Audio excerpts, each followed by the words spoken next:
SC제일은행 오디오 주간 시장 전망입니다. 지난주 단기적 관점에서 증시 반등을 위한 5가지 핵심 요인을 소개했습니다.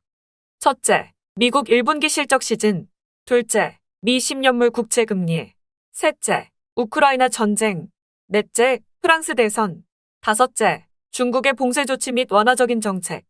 미 국채 금리 및 달러가 7주간 이어온 강세 흐름에서 잠시 숨고르기 국면에 진입한 가운데 미국 실적 시즌이 양호한 출발을 보였습니다. 앞서 언급한 요인들은 주식을 비롯한 위험 자산의 긍정적인 요인이지만 시장은 우크라이나 전쟁의 악화 및 기대에 못 미치는 중국의 정책 강도에 주목하며 투자 심리는 여전히 위축된 모습입니다. 다음 핵심 요인으로는 지난 주말 진행될 프랑스 대선 결과에 주목할 필요가 있습니다. 현재 시장은 마크롱 현 프랑스 대통령 당선을 예상하고 있으며 이를 가격에 선제적으로 반영하고 있습니다. 미국 실적 시즌. 이제 막 실적 시즌이 시작되었지만 미국 기업들의 양호한 실적이 확인되고 있습니다.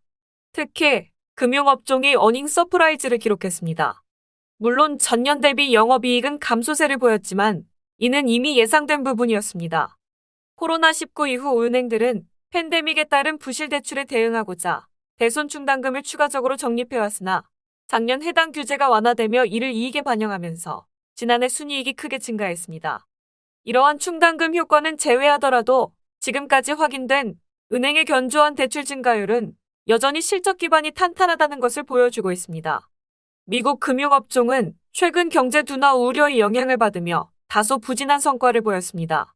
그러나 양호한 실적 및 견조한 대출 증가율을 고려할 때 이러한 우려는 점차 완화될 것으로 보입니다. 단기 기술적 관점에서 금융업종의 상승을 뒷받침하는 신호들은 미미한 수준이지만 금리 상승 기조 및 견조한 대출 증가율을 감안할 때 다음 분기 수익이 더욱 개선될 것으로 보입니다. 따라서 6에서 12개월 관점에서 투자자들은 현재 조정 국면을 비중 확대의 기회로 활용할 것을 권고드립니다. 미국 국채 금리. 주식을 비롯한 위험 자산이 상승세를 이어가기 위해서는 미 국채 금리 및 미 달러의 정점이 확인될 필요가 있습니다. 미 국채 금리의 급등 및 달러 강세가 올해 위험 선호 심리를 위축시키는 주된 요인 중 하나로 작용했기 때문입니다. 미 10년물 국채 금리는 3월 초 이후 가파른 상승세를 보였음에도 불구하고 아직 3%를 넘지 못하고 있으며 이는 미 달러 지수가 100선에서 등락을 거듭하는 데 영향을 미쳤습니다. 단기물 국채 중심으로 확대된 포지션과 투자자들의 편향된 다양성을 고려할 때 미 10년물 국채 금리는 단기적으로 2.56%대에 위치한 지지선까지 하락할 가능성도 있습니다. 다만 주요 연준 위원들이 매파적 발언을 이어가고 있다는 점은 유의할 필요가 있습니다. 지난주 제임스 블러드 세인트루이스 연은 총재는 5월 FOMC 회의에서 75베이시스 포인트 금리 인상을 고려해야 한다고 밝혔습니다. 시장은 5월과 6월 각각 50베이시스 포인트 금리 인상을 예상하고 있습니다. 연준의 매파적 스탠스가 강화됨에 따라 미국채 금리가 추가적인 상승세를 이어갈 경우 3.26%에서 강한 저항선에 직면할 것으로 보입니다. 우크라이나 사태. 러시아 우크라이나 간 전쟁이 여전히 투자 심리에 부정적인 영향을 미치고 있습니다. 이번 주 러시아는 우크라이나 동부 지역을 중심으로 새로운 전선을 형성했으며 대륙간 탄도 미사일 발사 시험에 나섰습니다. 러시아의 이러한 무력 도발에 대응하고자 유럽연합은 러시아산 에너지 수입 금지 조치를 비롯해 더욱 강력한 제재를 시행할 수 있음을 시사하고 있습니다. 다만 러시아가 우크라이나 동부 지역의 일부를 장악하려는 목표를 달성한 이후 휴전에 나설 수 있다는 점은 긍정적입니다. 러시아 우크라이나 간 휴전이 이루어질 경우 위험 자산은 강한 반등세를 보일 수 있습니다. 프랑스 대선. 지난주 여론조사 결과 마크롱 현 프랑스 대통령의 지지율이 르펜 대통령 후보의 약 3에서 13% 앞선 것으로 나타났습니다. 지난 대선에서 마크롱 대통령이 66대 34로 대승을 거두었을 때보다는 지지율 격차가 크게 좁혀진 것입니다. 르펜 후보가 브렉시트에 대한 의견을 철회했지만 만약 르펜 후보가 프랑스 대통령에 당선되었다면 유럽 시장에 큰 충격을 주었을 것입니다. 시장은 르펜 후보의 당선 가능성을 반영하지 않고 있었기 때문입니다.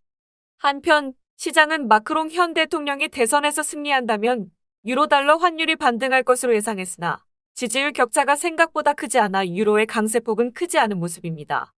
중국 정부가 일부 지역에서의 봉쇄 조치 완화 및 완화적인 정책을 발표했음에도 불구하고 약 45개의 도시에서 강력한 봉쇄 조치가 지속되며 투자 심리에 부정적인 영향을 미치고 있습니다. 봉쇄 조치가 얼마나 빠르게 끝나는지 여부에 따라 중국 증시의 반등이 결정될 것으로 보이며 다른 주요국의 사례를 고려할 때 중국의 봉쇄 조치 강도 역시 시간이 지나며 점차 완화될 것으로 전망합니다. 현재 중국 주식의 밸류에이션은 매력적인 수준이며 MSCI 중국 지수의 12개월 포워드 주가 수익 비율은 10.2배로 S&P 500 지수보다 낮게 거래되고 있습니다. 현재 중국 증시의 매력적인 밸류에이션을 고려할 때 중기적 관점의 투자자들은 현재 조정 국면의 평균 매입 단가를 낮추는 투자 기회로 활용할 수 있습니다. 더 자세한 내용은 SC제일은행 모바일 뱅킹의 웰스케어 라운지 금융시장 정보에서 확인하세요. 지금까지 오디오 주간 시장 전망을 함께 청취해 주셔서 감사드립니다. 다음은 금융투자 상품 관련 유의사항 안내드립니다. 본 자료는 리서치 조사 분석 자료가 아니며 독립적인 리서치팀에서 작성되지 않았습니다. 본 자료는 법령 또는 내부 통제 기준에 따른 심의 또는 승인을 받았습니다. 금융투자 상품은 예금자보호법에 따라 예금보험공사가 보호하지 않습니다. 금융투자 상품은 투자원금의 손실이 발생할 수 있으며 그 손실은 투자자에게 귀속됩니다. 외화자산의 경우 환율 변동에 따라 손실이 발생할 수 있습니다. 금융소비자는 해당 상품 또는 서비스에 대하여 설명을 받을 권리가 있으며 그 설명을 듣고 내용을 충분히 이해한 후 거래하시기 바랍니다. 금융소비자는 금융투자 상품에 관한 계약을 체결하기 전 상품 설명서 및 약관을 반드시 읽어보시기 바랍니다.